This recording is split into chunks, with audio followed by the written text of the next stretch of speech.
Hello साथीहरु नमस्कार अनि स्वागत छ तपाईलाई फेरि मेरो अर्को भिडियोमा।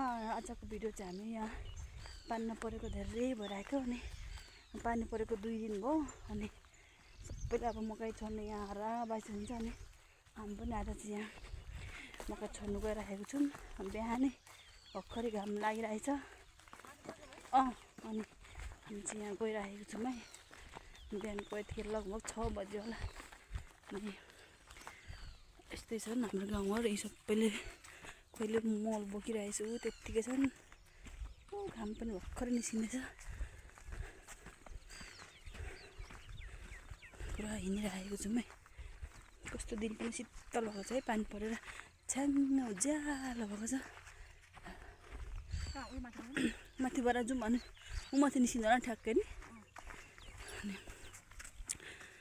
त्यता फेरि रातो माटो छ अनि पानी नपर्दा पनि सुकेर खन्नु सक्दैन अनि फेरि पानी पनि 2 दिन पर्दा मात्रै भिज्छ। बल्ल 2 दिन पानी परेको अनि भिजिरहेको छ यहाँको माटो। अनि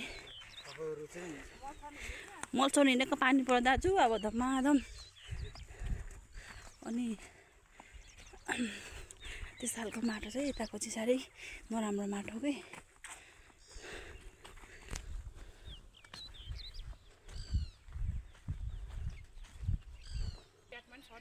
ब्याटमा त छोड्नु पर्दैन के।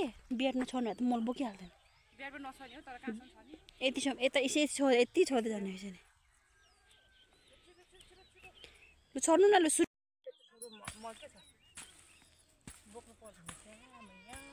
पहिला उपर एउटा गरौँ न अनि सबैले छ्याछ्याछेर गरेर उ त्यो ठुलो उताबाट गर्दा गर्दा न सबैले कोही छोड्ने कोही के गर्ने गरौँ न।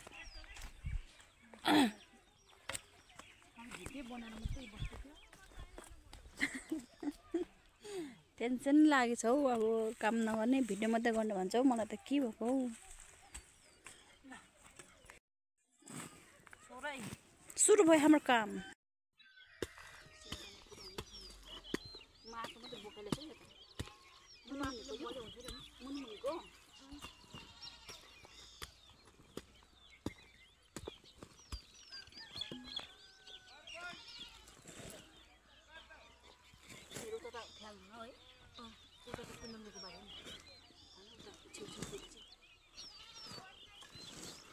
यस्तो काम हुन्छ हाम्रोतिर त अब धमाधम बिहान स्टो गरेर अब बेलुकासम्म हुन्छ हाम्रो काम।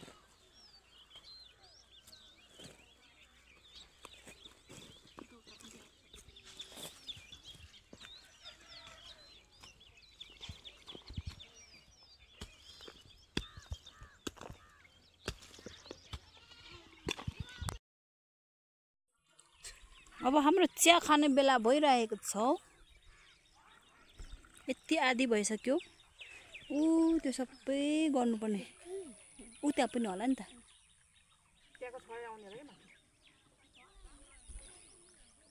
यो सबै हो हाम्रो। अझै आदि नै छ बाँकी। चिया खानु पर्यो अब चाहिँ साथी हो। के गर्नु चिया त खानु पर्यो। अरू केही छैन। चिया त खानु पर्यो। अरू केही नआए पनि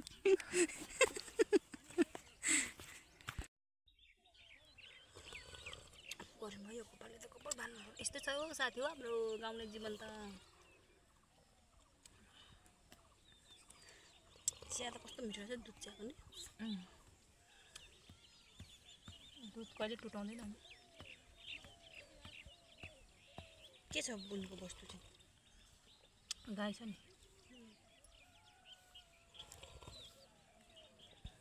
अघि कसैले आएको थियो क्या दही माग्न। दही नै छैन भनेको।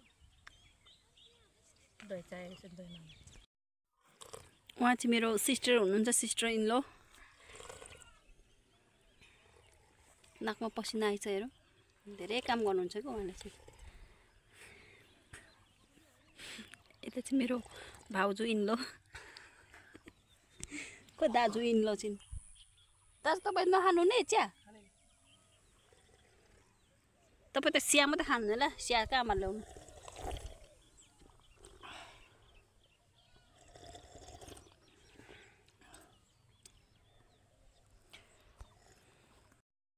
अब सुरु भइरहेको हाम्रो यहाँ खाजा खाएर अब केटीहरूलाई यहाँ काम गर्नु धमाधम सुरु भइरहेको छ।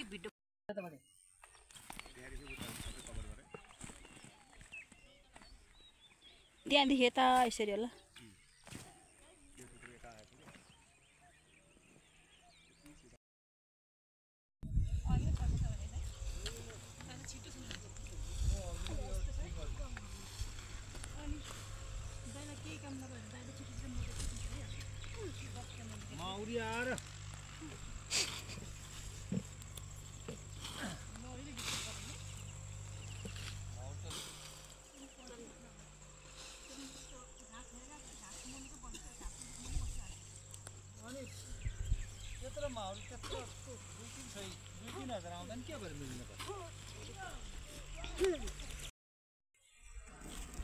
अब चाहिँ हाम्रो कामसाम सिधै आजको मल लगाइसकेर यत्रो बारीमा लगाएको हामीले तलदेखि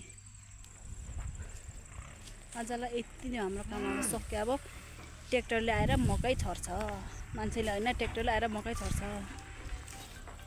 अब हामीहरू जाने हो